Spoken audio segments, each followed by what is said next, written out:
a segurança que temos em Cristo. Louvado seja Deus. Mais uma vez vamos falar desse tema maravilhoso da segurança que nós temos no Senhor Jesus Cristo. Vamos entender por que nós podemos crer, né, e ter certeza de que em Cristo nós estamos plenamente seguros. Louvado seja Deus. Nossos versículos iniciais, hoje são 2, se encontram em Hebreus, no capítulo 6, versos 17 e 18. Vamos ler aqui a Nova Versão Internacional. Querendo mostrar de forma bem clara a natureza imutável do seu propósito para com os herdeiros da promessa, Deus o confirmou com juramento, para que, por meio de 2 coisas imutáveis, nas quais é impossível que Deus minta, vejam só, sejamos firmemente encorajados, nós que nos refugiamos nele.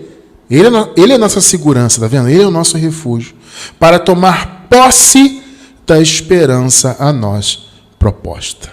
Olha que palavra espetacular, maravilhosa. O que nós entendemos aqui, nessa passagem que nós lemos?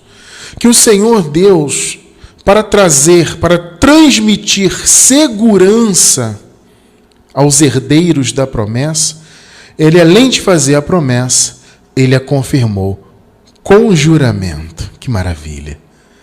Preciosa igreja do Senhor Jesus, povo santo de Deus, amados do Pai, igreja sem ruga, sem mácula, perfeitos, selados com o Espírito da promessa, salvos sempre salvos, filhos do Deus Altíssimo.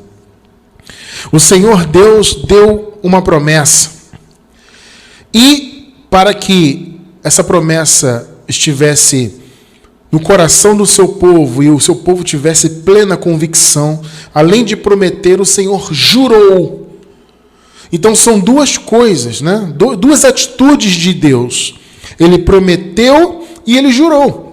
Ele confirmou por meio do juramento. E aí o texto diz, né? Por meio de 2 coisas imutáveis.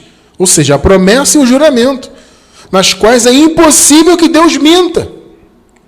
Então o que sai da boca de Deus é a verdade. Ele prometeu e ele jurou, para que o coração dos seus filhos descansasse nisso, pela confiança. E aí diz o texto, né, para que através disso, da promessa, né, e do juramento, né, as 2 coisas imutáveis, para que através disso nós sejamos firmemente encorajados, como vocês estão vendo aí no versículo 18. Através da promessa e do juramento, nosso coração fica firmemente encorajado, nós que nos refugiamos no Senhor. Meus amados, olha, uma coisa que a religião arrancou de nossas vidas foi a esperança nas promessas de Deus. Foi a esperança e a certeza, né? Porque a esperança em Deus, ela é uma certeza. As certezas que nós encontramos na palavra do Senhor nos foram arrancadas pelo sistema mundano religioso. O sistema mundano religioso, ele prega o contrário do que o Evangelho diz. O Evangelho nos transmite segurança. O Evangelho diz que o Senhor deu uma promessa e, além da promessa, Ele fez um juramento. E a palavra diz que o Senhor não pode mentir. É impossível que Deus minta. Se alguém perguntar, né, o irmão Cristiano, tem alguma coisa que Deus não pode fazer? Porque Deus é Deus, Ele pode fazer tudo. Não, amado. Existe algo que Deus não pode fazer. É mentir. Então, se Ele prometeu, se Ele jurou, essas promessas e o seu juramento são imutáveis. Elas trazem, então, um firme fundamento para as nossas vidas, para o nosso coração. Só que, como eu disse, esse firme fundamento nos foi arrancado ou negligenciado, né, pelo sistema mundano religioso. Porque o sistema mundano religioso diz o quê? Que, na verdade, você pode se perder, você pode ir para o suposto inferno, você pode ter a sua eternidade destroçada pelo pecado. Tudo isso o sistema diz. Que você tem que pagar o preço, que tudo depende de você, dos seus esforços, da sua religiosidade, dos seus supostos méritos. Isso é o que a religião diz. O que a palavra diz é o quê? Que nós estamos ancorados, firmados na promessa e no juramento de Deus, que são imutáveis. Então, o nosso coração está refugiado nisso. Nós estamos firmemente encorajados, a viver essas promessas, a descansar no juramento de Deus, de que aquilo que Ele fez por nós jamais será desfeito, jamais será retirado. Essa história que o sistema diz que você perde a salvação, porque você está com o nome escrito no livro da vida, mas se você pecar, Deus vai lá e apaga o nome do livro da vida. Se você fizer isso e aquilo, você se perde. Se você não pagar o preço, não vai ganhar a salvação. Mas olha que absurdo, a pessoa está baseada, a vida espiritual dela baseada no esforço dela mesma. Qual o sentido disso? E o que Deus prometeu e o juramento de Deus não vale de nada? Quer dizer, você que tem que fazer o seu, entre aspas, seu pé de meia, como se diz. Não, eu vou fazer aqui a minha parte, meu pezinho de meia, para eu tentar ser salvo aqui para o paraíso. Porque se eu não fizer, se eu não pagar o preço, se eu não fizer a campanha, se eu não for cultuar lá na placa denominacional, e tudo mais, eu vou perder a salvação ou não vou ser salvo. Então, no meio da religião, abençoados, as pessoas vivem, e eu vivi, e certamente muitos de vocês também viveram, uma total e absoluta insegurança. Porque você se via salvo hoje, porque você tomou Santa Ceia, por exemplo, tomou ceia, puxa, agora eu estou em contato com Deus, eu acabei de tomar ceia. Se Jesus voltar, entre aspas, hoje eu estou tranquilo que eu tomei ceia. Amanhã, carne ativa, acontece um problema, você peca, aí pronto, perdeu a salvação. É isso que o povo pensa. Aí chega na quarta-feira, faz uma campanha, passa um óleo, estou salvo de novo. E as pessoas vivem numa gangorra. Eu estou salvo, eu estou perdido, estou salvo, estou perdido. Muitas nem se veem salvas, e o que é pior, Existem algumas denominações que dizem, não, você de fato é salvo, Jesus salvou, mas... O mas é que é o problema, Já viu quando a pessoa elogia você e tem um mas? Abençoado? Olha, você até está bonita, mas... Aí, o que vem depois do mas, já era, Olha, essa comida que você fez está boa, mas... Aí pronto. E é assim que o sistema faz. Não, Jesus salvou e tudo, Ele morreu, mas... Se você não fizer, se você não acontecer, se você não seguir as diretrizes, se você... Então as pessoas vivem numa insegurança. Elas vivem como se o que Deus prometeu e jurou não fossem coisas firmes e eternas e imutáveis, como nós acabamos de ler aqui.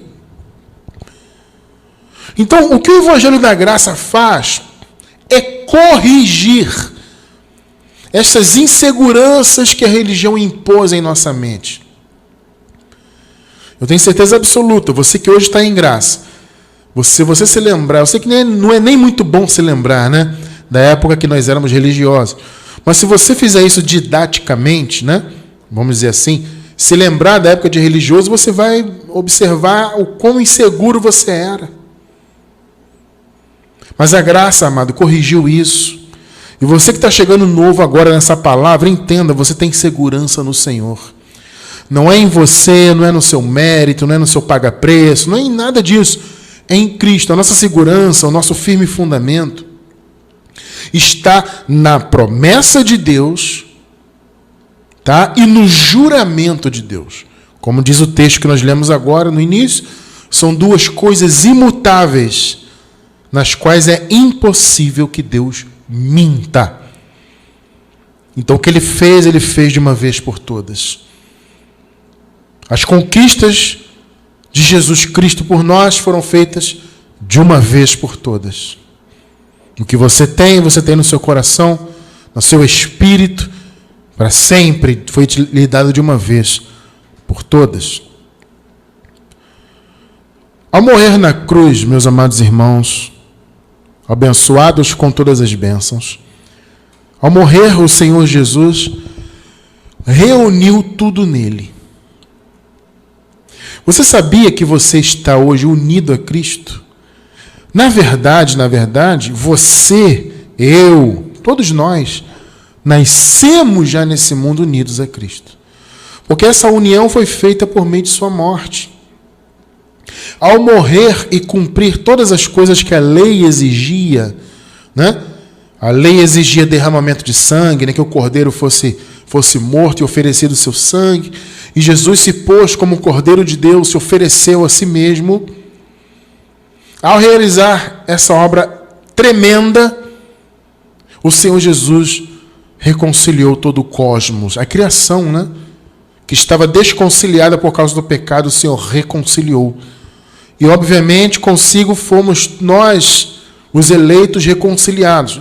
Observe o seguinte, eu sempre faço essa ressalva, tá? Aqueles que viveram antes da cruz, ainda debaixo do pecado, eles foram reconciliados. Nós já nascemos conciliados.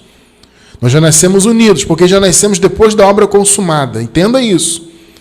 Essa ideia que o sistema religioso diz, né? Ah, Jesus fez, mas você tem que fazer a sua parte aqui, para que aquelas bênçãos se manifestem. Você tem que primeiro aceitar Jesus, passar numa classe de catecúmenos, né? na denominação XY. Aí você aceita Jesus, faz a classe dos catecúmenos, preparação para o batismo, aí depois se batiza nas águas, depois faz, na denominação católica, a primeira comunhão, né? E nas protestantes é a primeira Santa Ceia, né? Toma a Santa Ceia, aí pronto, agora você está conectado a Deus, mas você tem que seguir vigilante, você tem que continuar pagando preço, fazendo a campanha, passando óleo, sendo fiel dizimista e não faltando os cultos, isso e aquilo, para você se manter salvo. Não caia nessa. O que Jesus fez no Calvário, ele fez de uma vez por todas e para sempre. Ponto final. Ele já obteve a eterna redenção, tudo já foi consumado. Então você já nasceu com a obra consumada. Quando você nasceu nesse mundo, fisicamente, eu também, todos nós, já nascemos com a obra consumada. Então a reconciliação que foi feita, já foi feita, não vai ser mais feita. A união com o Senhor já foi estabelecida. As pessoas pregam hoje o quê? Que os eleitos de Deus que estão no mundo estão longe de Deus. E na verdade eles nem são eleitos. É por acaso que a pessoa aceita Jesus. Ela tem uma sorte na vida de, né, aceitar Jesus e tá, por acaso ela foi visitar uma igreja, né, entre aspas, aí, pronto, aceitei Jesus aqui e tal. Aí passa em todas essas fases que eu disse, né? Aceita, catecúmenos, preparação para batismo, e faz todo aquele processo. E aí depois disso é que ela vai ser unida a Cristo, e mesmo assim é provisório. Gente, é muita insegurança. Essa pregação sistemática que há aí fora da graça não tem respaldo bíblico. É pregado como se fosse verdade absoluta, mas não tem respaldo bíblico. Então, quando Jesus morreu, ele convergiu nele todas as coisas. Toda a criação celeste, a criação terrena, os seus eleitos, tudo foi reunido nele. Efésios capítulo 1, vamos ler os versículos do 7 até o 10. Nele, aqui é a Nova Versão Internacional, nele temos a redenção por meio do seu sangue. Olha só, a redenção já foi dada, foi por meio do sangue do Senhor derramado. Tá? O perdão dos pecados, de acordo com as riquezas da graça de Deus. Vocês estão percebendo que o que foi dado pelo sangue e pela graça de Deus, de acordo com as riquezas da graça? Não tem nada a ver com o mérito humano, com o paga-preço humano. Você está percebendo, né? Então, em Jesus, não é em nós mesmos, foi nele, é que nós temos a redenção. Redenção é o mesmo que salvação, que resgate, tá? por meio do seu sangue, o perdão dos pecados, de acordo com as riquezas da graça de Deus. A qual, a graça, né?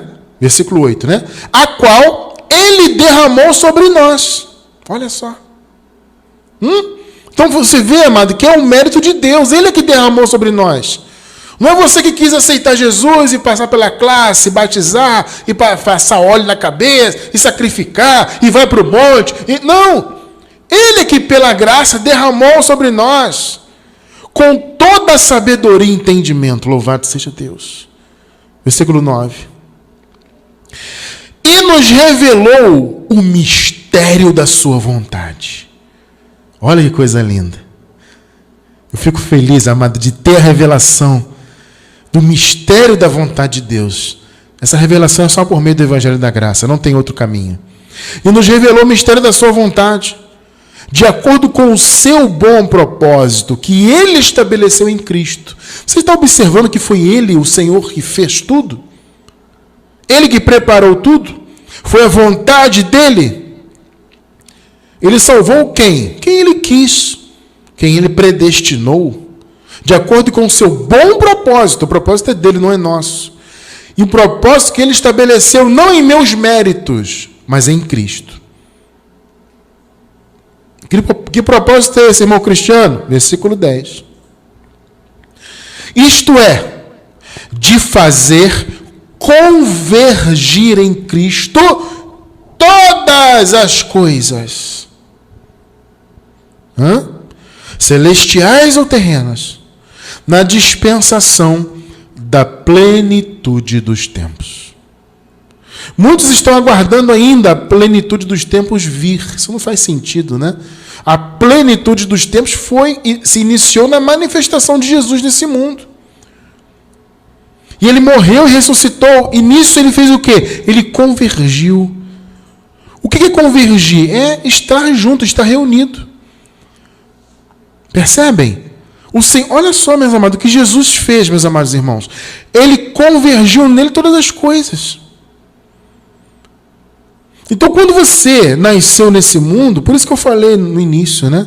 Quando você nasceu nesse mundo, você já nasceu nele. Porque essa conversão, né? O ato de convergir tudo nele, a reunião de tudo nele, foi feita lá na cruz. A sua obra, na plenitude dos tempos. Vocês estão percebendo o ponto, né? Então você já nasceu nele. Ele convergiu todas as coisas. A nossa segurança, meus amados irmãos, está exatamente nisso que acabamos de ler. Porque Jesus veio manifestar a promessa de Deus. Aquela promessa que foi feita a Abraão. Jesus veio manifestar. Hoje nós somos abençoados com o crente Abraão. A bênção de Abraão está em nós por meio de Cristo. Então, Deus fez a promessa e Ele providenciou o cumprimento da promessa. Ele fez a promessa e o juramento, né, como nós vimos. Ele prometeu e jurou. E Jesus veio para cumprir isso. E aí o Senhor convergiu tudo nele, meu amado. Você já nasceu convergido. Mas, irmão Cristiano, quando eu nasci, eu era de uma família católica. Quando eu nasci, eu era de uma família ateia ou ateísta. Quando eu nasci, eu não tinha religião nenhuma. De repente, eu fui para a Umbanda, para um Candomblé. Não importa, amado. Você já nasceu em Cristo. A sua mente é que não estava em Cristo. Entende? Eu vou deixar embaixo do vídeo no YouTube, para quem está na gravação, vou deixar um estudo muito interessante, um link. Entendendo a salvação da mente. Para você entender isso que eu acabei de falar. Tá? Veja bem, a sua mente é que precisava ser resgatada, né, através do entendimento da graça. Mas o fato é que você quando nasceu, independentemente de qualquer coisa, de religião ou de não religião, não importa. Você, sendo filho de Deus, você já nasceu conciliado, né? Já nasceu conciliado e convergido, reunido em Jesus Cristo. Quando a graça te foi revelada, que seu entendimento passou a compreender isso. E você passou a usufruir disso pelo entendimento, né, que a palavra traz. Então, a segurança que temos no Senhor é através disso, amado. Foi a promessa que Deus fez, o juramento, Jesus veio para cumprir tudo isso, e nele fomos convergidos. Estamos reunidos nele. A segurança nossa está nisso. Entende?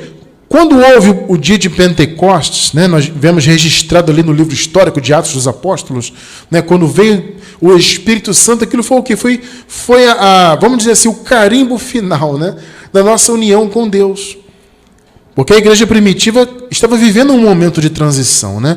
Antes da cruz não havia a presença do Espírito Santo aqui no mundo, nas pessoas.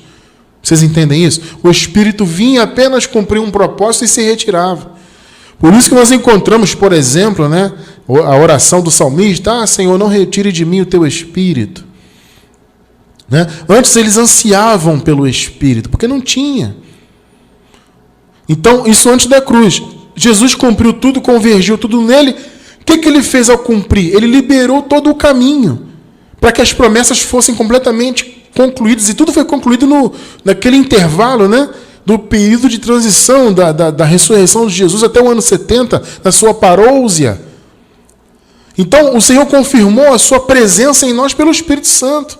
Porque o Espírito Santo, amado, é o Espírito de Cristo. É Cristo em nós. Então, ali começou no Pentecostes, com os judeus, depois os gentios receberam, né? E houve todo aquele processo de transição. Nós já nascemos com o Espírito em nós. Nós não vivemos processo de transição nenhum. Já nascemos selados com o Espírito. O Espírito é Cristo em nós. Romanos 8:9. Vejam só que interessante.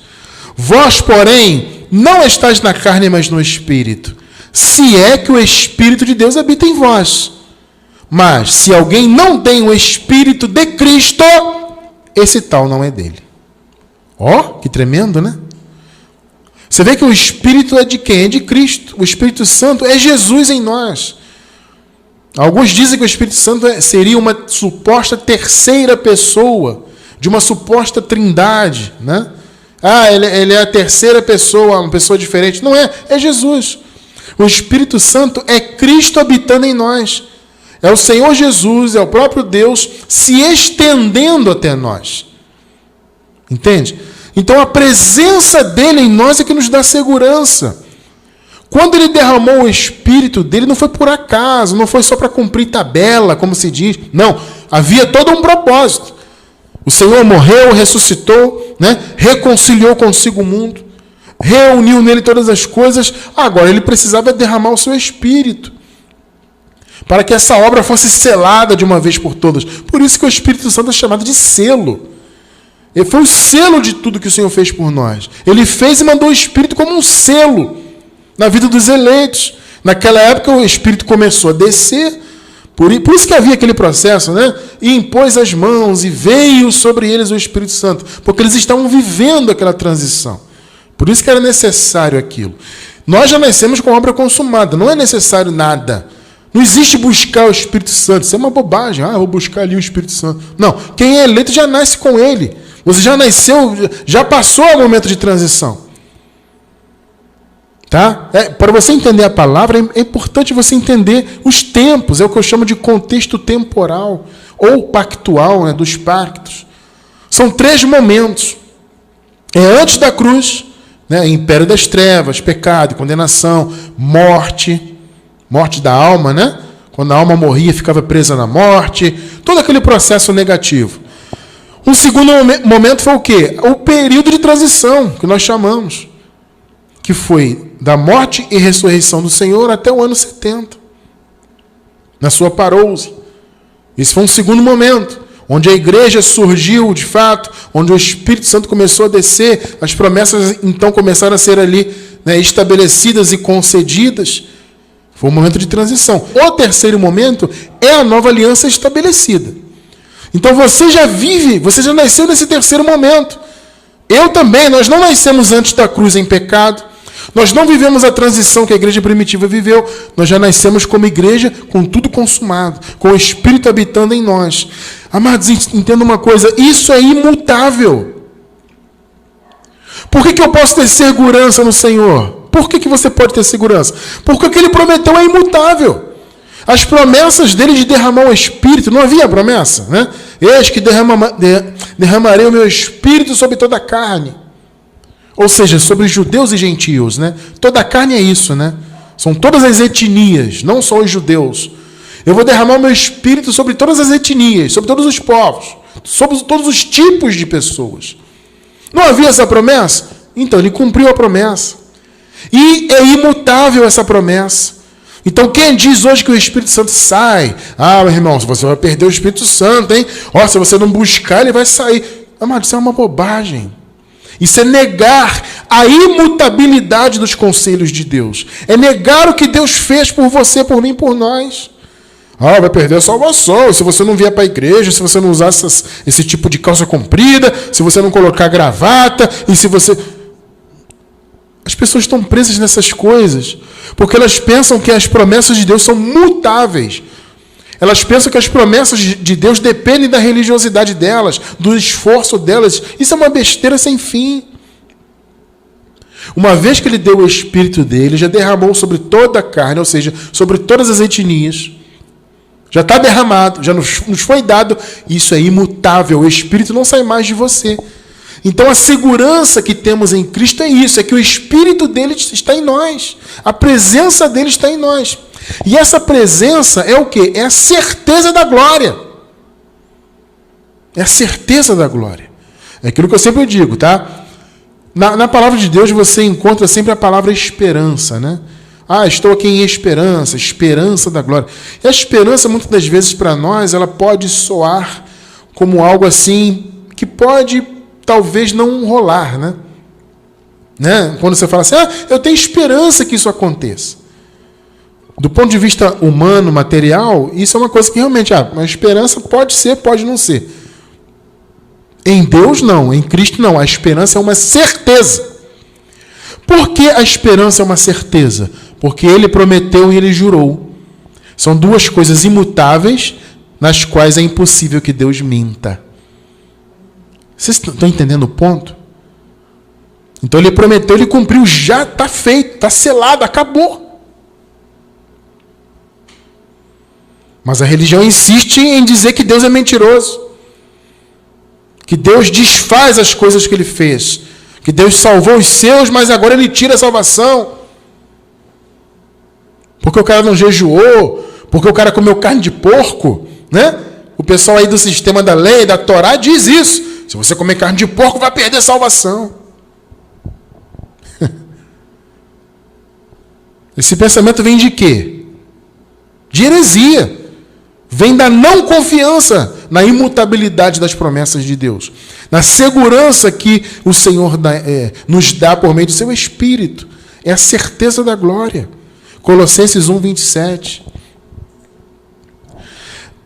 A quem Deus quis fazer conhecer quais são as riquezas da glória deste mistério entre os gentios. Deus quis, amado, também para os gentios. Já estava predestinado isso. O pessoal achava que era só para os judeus as promessas. Não, para os gentios também. Então Deus quis fazer conhecer quais são as riquezas da glória desse mistério entre os gentios. Que é Cristo em vós. Percebeu aí? Cristo em vós. A esperança da glória. Você tem a certeza da glória na tua vida. Por quê? Porque Cristo está em você. Pegou aí, não? O mistério foi revelado. O mistério é que os gentios também faziam parte das promessas. E o Senhor estendeu o seu Espírito aos gentios. Cristo em vós é a certeza da glória. Não deixe nunca mais, especialmente você que é novo em graça, não deixe nunca mais a religião invadir a sua mente e tirar as certezas que o Espírito Santo já deu para você. De descanso, de segurança. Disso que vem não pelo seu esforço. Esse é o ponto, né? Que a religião diz. Não é o seu jejum, subida a monte, sacrifício, ser fiel dizimista, pagar o preço, fazer jejum, passar óleo, fazer campanha. Não é esse tipo de coisa, amado, que te garante. O que te garante é Cristo em vós. O que te garante é a promessa e o juramento de Deus. Pegou? É isso que nos garante. O fato de Jesus ter se reunido com todos os seus, ele convergiu nele todas as coisas. Então nós temos, amado, a certeza da glória. A glória que em nós há de ser revelada. Hoje nós não vemos a glória ainda, porque estamos em carne, né? A carne nos limita. Mas essa glória já está em nosso espírito. E na eternidade ela será manifestada plenamente. É uma glória que em nós há de ser revelada. Ela já existe, mas ela vai ser revelada. Romanos 8:18. Olha o que Paulo fala. Pois tenho para mim que as aflições deste tempo presente, e são muitas aflições que o mundo infringe, né? Especialmente Paulo, né? Se você vê a história de Paulo, quantas aflições o abençoado passou, né? Mas ele falou assim, eu tenho para mim que as aflições deste tempo presente, tudo que estamos sofrendo, não se podem comparar com a glória que em nós há de ser revelada. O Paulo tinha certeza da glória, é o que eu falei, né? Cristo em vós é a esperança da glória. A esperança é a certeza em Deus. Cristo em nós é a certeza da glória. E Paulo falou, né? Nós estamos vivendo momentos difíceis. Muitas lutas, muitas circunstâncias, muitas aflições. Mas eu tenho certeza absoluta que tudo isso que estamos passando nem se compara com a extraordinária e inefável glória que há de ser revelada. Isso vem, amado, pela presença de Cristo em nós. Cristo em nós. Cristo em nós é o dom de Deus. Quando se fala em dom, um dom ele significa um presente, né? É um presente de Deus. A presença de Cristo em nós é um presente que Deus nos deu por amor a nós, seus filhos. E é interessante você entender que aquilo que Deus faz, os dons que Ele concede, a vocação que Ele concede, são irrevogáveis. Isso é segurança. Veja bem, não é por você. Não é você com seus supostos méritos, né, que tem segurança por meio deles. Da sua vida religiosa, do seu paga-preço. Não. É porque Deus, o que Deus faz é irrevogável. A salvação que Ele nos deu no Calvário, né? A morte, depois a sua ressurreição, e completando, né, o ciclo da salvação no ano 70, resgatando das mãos da morte, né? Ele arrebatou os seus filhos das mãos da morte. Isso já estava, nós já nascemos com isso completo. O que Ele fez, Ele já fez e é irrevogável. Se você nasceu com o Espírito e você nasceu porque você é filho de Deus, isso é irrevogável. Diferente do que a religião diz. A religião diz que você pode perder, que Deus pode revogar, retirar, porque você pecou, ou porque você fez isso e aquilo, ou porque você não foi no culto, ou porque, sabe, tanta coisa, né? Não, amado, descanse na segurança de Cristo. As promessas de Deus são irrevogáveis. Romanos 11:29. Vamos ler. Porque os dons, olha só, os dons que Deus dá e a vocação de Deus, o chamado de Deus são o quê? O quê, amado? Irrevogáveis. Isso aqui se encaixa perfeitamente no que nós lemos lá em cima na carta aos Hebreus. As promessas de Deus e o juramento de Deus são imutáveis. Então o que Ele deu, a vocação, o chamado que Ele deu, é irrevogável. Então isso é segurança. A segurança que nós temos nele. Então vamos ver aqui, amados, alguns exemplos, alguns pontos dessa segurança que nós temos que ter. A segurança, número 1, a segurança da vida eterna.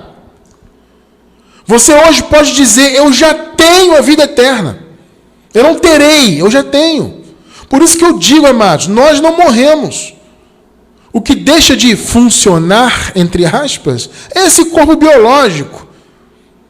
que nós podemos encarar metaforicamente apenas como um invólucro, apenas como uma máquina, entre aspas.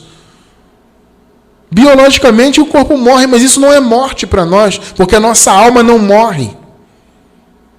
Percebe isso? É uma troca de corpos apenas.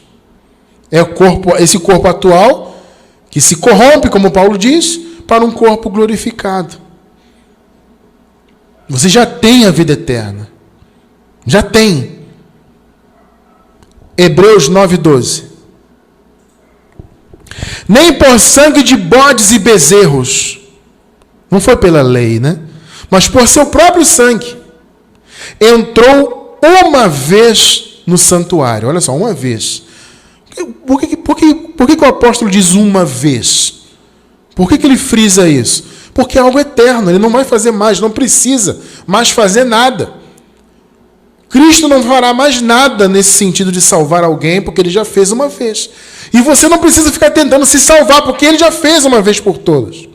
Então ele entrou lá uma vez no santuário, havendo efetuado uma redenção mês a mês. É isso? Todo mês você se salva com jejum, com santa ceia, você que paga o preço, você que sobe o monte. É isso? Não. Havendo efetuado uma eterna redenção. O resgate que ele fez foi eterno. Não muda, irmão. Então a presença de Jesus em nós nos dá segurança. As promessas que ele nos deu nos trazem segurança. As promessas e o juramento são imutáveis. E ele nos deu o seu Espírito, ele reconciliou, ele convergiu tudo nele. E ele obteve uma eterna redenção. Então a redenção é para sempre. Você tem segurança de ser um eleito de Deus, um salvo do Senhor. Amado, é o que eu sempre digo. Se fosse como a religião diz, né? Que você perde a salvação. Se fosse dessa maneira, amado, Deus, primeiro, seria mentiroso. O que Jesus disse? As minhas ovelhas ouvem a minha voz, eu as conheço, elas me seguem. Eu lhes dou a vida eterna. Olha só a promessa. Quando Jesus falou isso, era uma promessa. Porque ele ainda estava antes de morrer, né? Antes da cruz. E ele falou, estou prometendo, as minhas ovelhas ouvem a minha voz, eu as conheço, elas me seguem. Eu lhes dou a vida eterna. Jamais perecerão. E ninguém as arrebatará das minhas mãos. Pegou? Olha a segurança. Por que Jesus prometeu isso antes de morrer? Porque ele sabia que ao morrer e ressuscitar, ele concluiria essa promessa. Então ele disse, ninguém vai me arrancar os meus das minhas mãos. Os meus filhos não serão arrancados de mim. Eu dou a vida eterna para eles, eles jamais vão perecer. Então quando o pastor diz, vai perder a salvação, está dizendo que Jesus é mentiroso. Amados, se nós nos perdêssemos, o Senhor se perderia conosco. Mas Cristo, que isso, irmão Cristiano? Como é que Deus pode se perder? Ele é fiel, amado. Se ele prometeu estar conosco para sempre, se ele nos deu o seu Espírito, né? Fez por nós uma eterna redenção. O Espírito dele não sai de nós, é eterno, é imutável. Os dons são imutáveis. Então, se eu me perdesse, o Senhor se perderia comigo. Ele não pode negar o que ele fez. 2 Timóteo 2,13. Vejam só. Se somos infiéis, ele permanece fiel. Esse se de Paulo aqui não é uma condicional, tá? Ele está afirmando, nós somos infiéis. Porque a carne é isso. Paulo falou sobre a carne o quê? Eu quero fazer o bem, mas o mal está comigo. A gente luta contra a carne, obviamente. A gente não quer que ela prevaleça. Mas por causa dela, a gente não consegue ser, por nós mesmos, né, fiéis ao Senhor plenamente. Vocês entendem isso? Então ele está afirmando, nós somos infiéis. E se somos, ele permanece fiel. O que Paulo está dizendo? A minha segurança está no Senhor. Entende? Não está em mim. Porque, amados, se nós dependêssemos de nós, estaríamos perdidos. Porque somos infiéis por causa da carne. Mas Paulo está dizendo que, olha, nós somos infiéis, mas ele permanece fiel. Ele permanece. Pois de maneira nenhuma, olha só, pode negar-se a si mesmo. Ou seja, a nossa infidelidade não vai fazer com que Deus mude a sentença que ele deu. Ah, Cristiano, então quer dizer que isso é uma licença para praticar o mal? É claro que não, amado. Não existe licença para fazer o mal. Isso é uma bobagem. O Filho de Deus não quer fazer o mal. Ele não deseja, ele não aprova. É aquilo que eu digo. Eventualmente nós fazemos o mal, somos infiéis por causa da carne. Eventualmente. Mas não é um desejo natural do Filho de Deus. Eu quero andar no erro, eu quero fazer o erro, eu me deleito no erro. Isso não existe. No Filho de Deus não tem isso. Então não existe licença para fazer o mal, não é isso. É só uma constatação. Quando Paulo fala da carne, né, que ele diz o mal que não quero, esse faço, o mal está comigo. Ele não está dizendo, o Paulo, irmão, não está falando de licença para fazer o mal. Para quem não sabe, isso está relatado em Romanos capítulo 7, né? Quando Paulo fala das obras da carne, em especial ali a partir do versículo 15, 16, em diante. O Paulo começa a falar da carne, né? Ele não está falando de uma licença para fazer o mal. Isso não existe. Ele está constatando. Paulo está fazendo uma constatação. Nós somos infiéis, ponto. E ele diz aqui, nós somos infiéis. Ora, se somos infiéis, ele, Deus, permanece fiel. Ou seja, o que Paulo está dizendo? A nossa segurança está nele. Porque ele não pode se negar. O que ele deu de promessa é eterno. Maravilha, né? Você está entendendo o ponto? Então, qual é a segurança que nós temos em Cristo? Da eternidade. A vida eterna está segura nele, para sempre. Segundo ponto, segundo exemplo de segurança. Nós temos a segurança de não precisar mais da lei. As obras da lei. Existem muitos segmentos hoje que dizem, né, que você tem que praticar a lei para ser salvo. Uns dizem que tem que guardar o sábado de 24 horas, e aquele Shabat, né, que começa na sexta-feira ao pôr do sol e termina no pôr do sol de sábado. Uns dizem que tem que guardar até hoje, senão não vai ser salvo. Outros dizem que tem que seguir a Torá. Não pode fazer isso, não pode fazer aquilo, não pode comer carne de porco.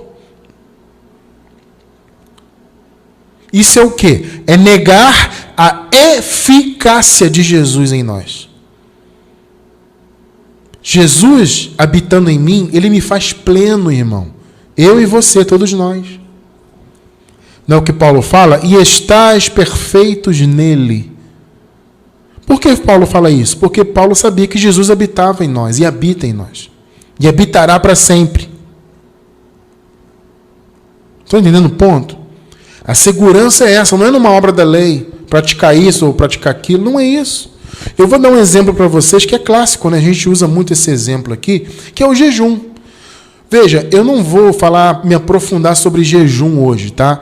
Eu vou deixar embaixo do vídeo no YouTube mais um estudo sobre jejum. Eu vou deixar o mais recente. Nós temos alguns aí, tem em texto, tem em vídeo. Eu vou deixar o mais recente sobre jejum. O mais recente que nós temos aí vai estar embaixo do vídeo no YouTube na gravação, tá? Para quem está pela gravação é só pegar o link. Que eu não vou me aprofundar nisso. Mas é só para você ter uma ideia. Marcos 2, vamos ler os versículos 19 e 20. Vejam só. Respondeu-lhe Jesus: podem, porventura, jejuar os convidados às núpcias, enquanto está com eles o noivo, no caso o esposo, né? Nós já somos casados com Cristo, hein, irmão? Vou deixar mais um estudo aí, amor. Anota aí para mim. Já estamos casados com Cristo. Esse estudo é maravilhoso, né? Ele já é nosso esposo, tá? Então respondeu Jesus: podem porventura jejuar os convidados às núpcias enquanto está com eles o noivo? Olha o que ele fala. Enquanto tem consigo o esposo, no caso, né? Não podem jejuar. Amado, você está observando isso aí? O que ele está dizendo? Olha, enquanto eu estou com eles, eles não podem. Veja bem, não é que não devem, não. Não podem. Aí no 20 ele diz: dias virão, Porém, né, que lhes será tirado o noivo. O noivo foi tirado. Que dia? Quando ele morreu, ele foi retirado. Nesses dias, sim, é onde jejuar. Só nesses dias que ele foi retirado. Mas o noivo já está em nós. E nunca mais nos será tirado. Entende? Porque o jejum, amado, ele era uma prática que tinha relação com a tristeza. Entre outras coisas, né? Mas se jejuava muito quando se estava de luto. Então Jesus falou, olha, quando o noivo, no contexto lá, né, noivo, né, for retirado, aí vocês vão jejuar, porque vocês vão estar de luto. Mas o luto acabou, porque ele ressuscitou. E o esposo está em nós hoje. Cristo em nós, a esperança da glória. Então, por isso que eu afirmo categoricamente, e sempre que eu falo isso, tem muita gente que me ataca, mas eu vou falar sempre. O jejum é uma afronta à presença do Senhor. Hoje é. Então, assim como o jejum não é necessário, porque Jesus está em nós, você pode substituir o jejum por qualquer outra obra da lei. A presença de Jesus em nós, amados, nos faz plenos. Nós não precisamos de mais nada, de obra de lei, de sacrifício, de cumprir ordenança. Isso não existe em graça. Isso não existe em graça. Então substitui o jejum por qualquer outro mandamento da lei. O noivo, no caso o esposo, está em nós. Então não preciso de lei. Terceiro exemplo. A segurança de que nada nos separará de Deus. Lembra-se mais uma vez? Eu lhes dou a vida eterna, jamais perecerão e ninguém os retirará de mim. Por que nós temos essa segurança de que o amor de Deus está em nós e para sempre estará? Por quê? Porque nós descansamos nas promessas. O Espírito está em nós. E ele foi o quê? O amor de Deus derramado em nós. E esse amor jamais será retirado. Romanos 5:5.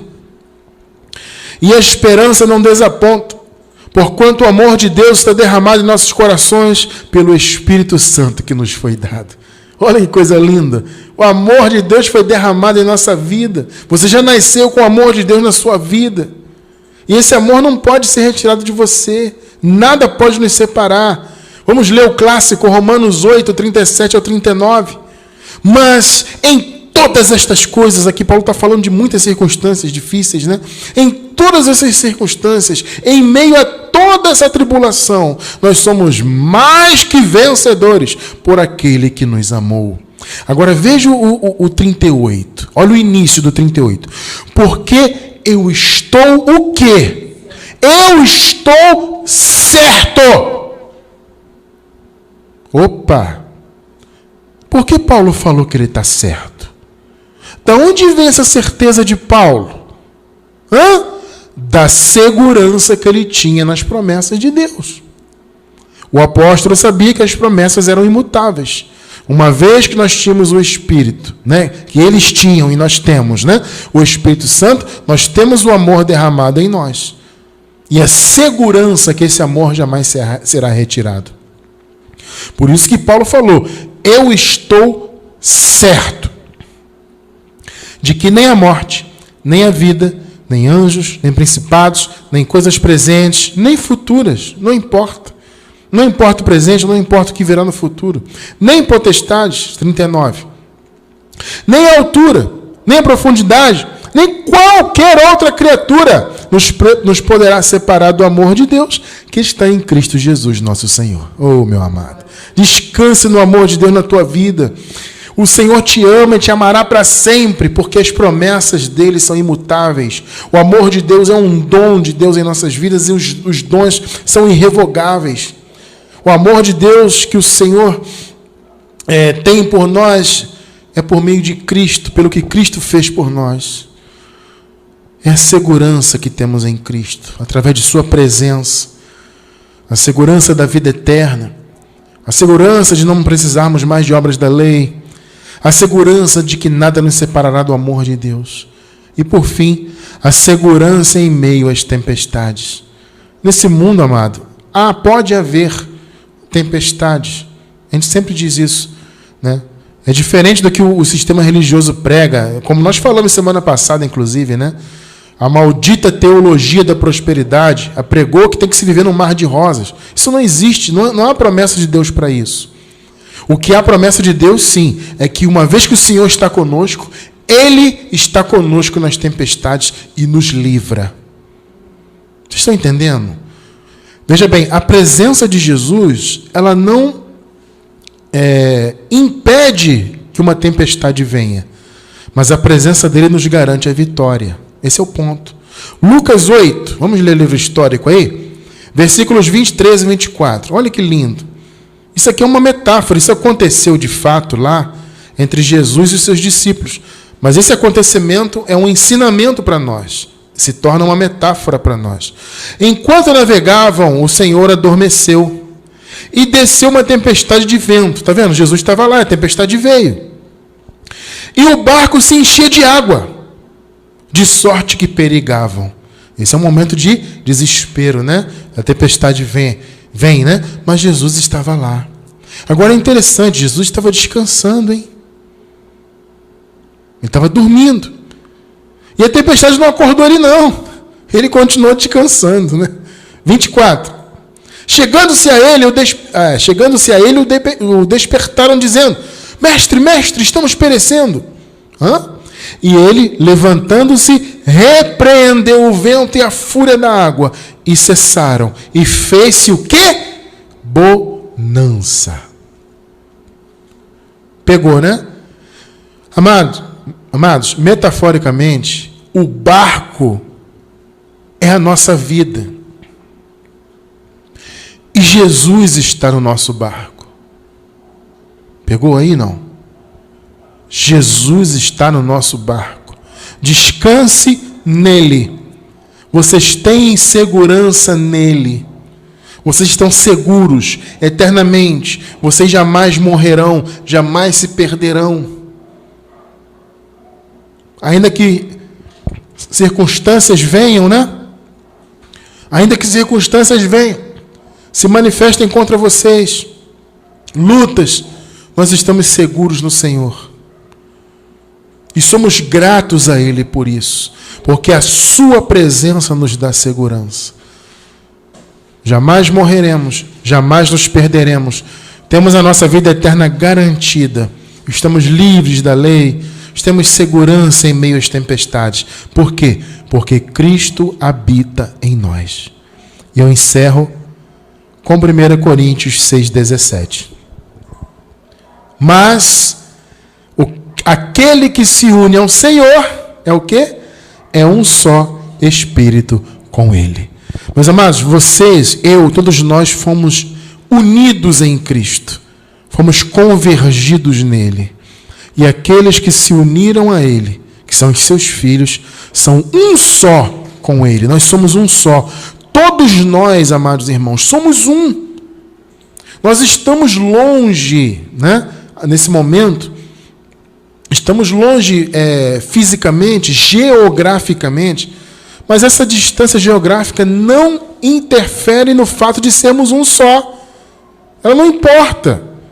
Eu estou longe aqui, muitos irmãos estão ao vivo aí, muitos estão na Bahia, muitos estão em Minas Gerais, Rio de Janeiro, Portugal, né? Tem irmão que nos acompanha da Itália, Suíça, Holanda, e São Paulo, enfim.